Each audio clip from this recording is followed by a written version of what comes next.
এবার হাসরের ময়দানে বিশ্বনবীর কান্না দেখে কে? ওইখানে আবার চিন্তিত, আমাদের জন্য, আমার জন্য, আপনার জন্য, আমাদের জন্য নবী কাঁদবেন। বিশ্বনবী সেজদায় পড়ে কাঁদবেন। বিশ্বনবী সাইয়েদনা জিব্রাইলকে বলবেন, ইয়া জিব্রাইল ইযহাব ইলা মুহাম্মদ ওয়াসআলহু মা ইউবকিকা। যাও নবীরে জিজ্ঞেস করো, নবী আপনি কাঁদেন কেন? বিশ্বনবী তখনও মাথা উঠাবেন না, জিব্রাইলের উত্তর দিবেন সেজদায় পড়ে থেকে।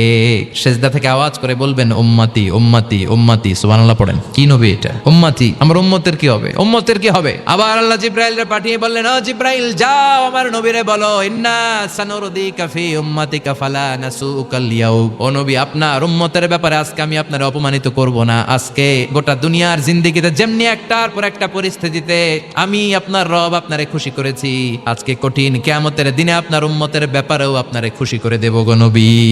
আজকেও খুশি করে দেব। এরফার আসাক মাথা তোলেন। আপনি সেজদায় পড়ে কাঁদবেন আর সহ্য হয় না, তোলেন। এরফার আসাক মাথা তোলেন। সাল তুতা, নবী যা চাইবেন আজকে দিমু। ইশফা তুশাফার, যার জন্য সুপারিশ করবেন আজকে কবুল করে নেব। ওয়ালা সাউফা ইউতিকা রাব্বুকা, অচিরেই আপনাকে খুশি করে দেয়া হবে।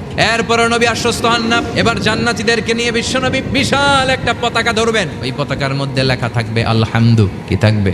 জোরে কোন? আলহামদু, লিওয়াউল হামদ। এবার এই পতাকাটা নিয়ে বিশ্বনবী ছুটবেন জান্নাতের দিকে। বিশাল জান্নাতের দরজার সামনে আসবেন। ইন্নাল মিসরাঈন মিন মাসারিআল জান্নাহ মা বাইনা মাক্কা ওয়া হাজার। সৌদি আরবের মক্কা শহর থেকে বাহরাইনের হাজার শহর যত লম্বা